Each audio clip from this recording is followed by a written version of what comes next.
Rick shot a lot. Rick and I go back to junior high. We ran track and cross crunchy together. Both of us are surfers. Rick is still surfing in his late 60s. Rick is an incredible storyteller. I love storytelling.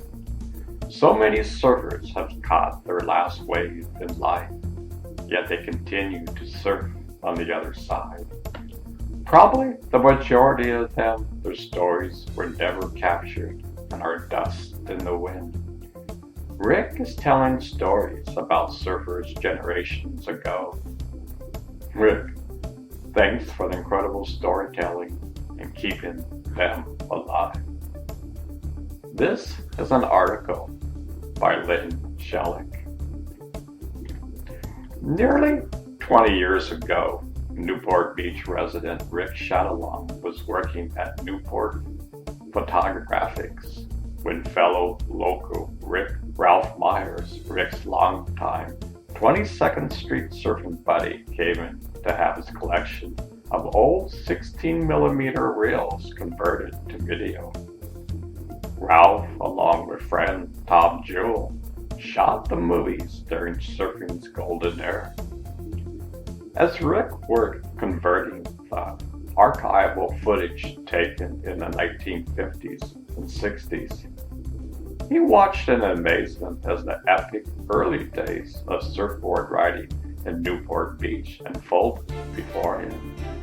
Rick couldn't keep his eyes off the screen and instinctively knew the tapes held something special. They captured a magical transformation time in Southern California history that has molded our American culture, continues to influence fashion and sports, and ultimately has emerged to become a multi-billion-dollar industry. When I first started watching the old reels that Rick brought in, I felt like I had discovered buried treasure, says Rick. I literally could not get them out of my mind. Over the years, I began to obsess about making a documentary depicting the evolution of surfing in Newport, and it was like more than 50 years ago when this sport and lifestyle centered on surfing began to take hold. So in 2008, with Tom and Ralph's blessings, Rick and his wife Ann, who also grew up in Newport Beach, began a quest to track down and interview all the talented surfers featured in the historic footage. The journey took them from Aspen to Maui to Malibu, among other locations, and Rick's dreams started to become a reality. And worked tirelessly compiling numerous vintage archival film and photographs featuring Newport Beach. She methodically searched through the historic collection of varied resources, including Sherman's Library, First American Title, Newport Harbor Nautical Museum, Newport Beach Historical Society, and the Balboa Historical Society. But mostly, Anne gathered stories, photos, and movie clips from personal collection of longtime Newport Beach residents, including her parents and her friends, as well as those of the many interviewed. Anne and Rick spent hundreds of hours combining through all the content, painstakingly pulling together the inspirational story of the evolution of surf culture in Newport Beach. They collaborated with Grammy Award-winning music composer and avid surfer himself, Philip Marshall, as well as Orange County Register surf columnist Jeff Malanka, a pop local surf report radio personality and voiceover artist. The result is a film that is a masterpiece compilation of the rare home movies, still photos, and unscripted raw footage intertwined with interviews of legendary surfers, including T.K. Bremer, Bobby Russell Brown, Don Craig, Ed Hardley, Alama Kalama, 1962, U.S. champion. Ricky Lau, Greg McGillivray, David Nuuhiwa, 1968 and 1970 USA champion.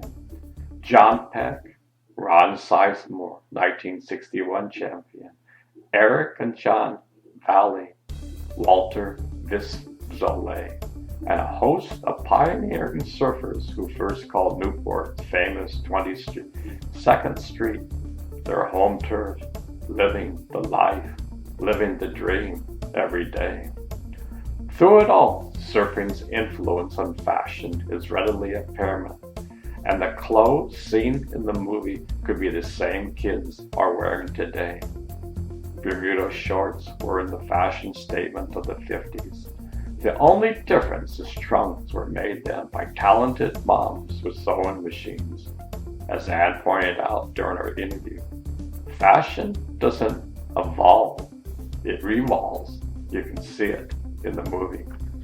In fact, some of the most recognized surf brands in the world started near 22nd Street, Newport Beach. Bob Hurley of Hurley International was a premier board shaper in the day and got his start there, as did Bob McKnight, founder of Quicksilver USA.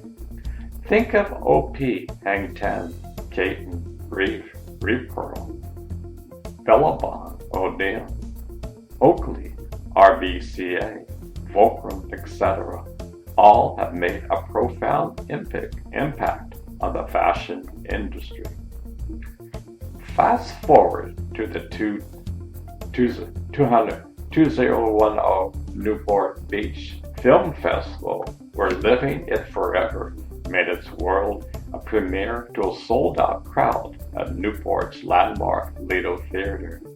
By the end of the festival, their documentary would become one of the most popular films of the event, with festival producers adding 2 additional screenings to meet the man. The Chatillions would take home the Film Festival's 2010 Orange County Filmmaker Award. Later that year, they also won Historical Archival Award at the California Surf Festival in Oceanside. Even for those who know nothing about surfing or have never even heard of Newport Beach, Living It Forever unfolds in a way that has audiences yearning for carefree days and hitting the beach and being with friends was all that mattered. More importantly, it brings forward full cycle of time in history, that rare tipping point where the obscure lifestyles of the surfing first began to influence mainstream America, ultimately becoming the legendary inspiration it is today. On Thursday, September 8th, Anne and Rick Chatillion will be honored again, this time during a private opening reception of the Living It Forever exhibit that will be on display at Bloomingdale's Newport Fashion Island, kicking off the evening's fashion night out.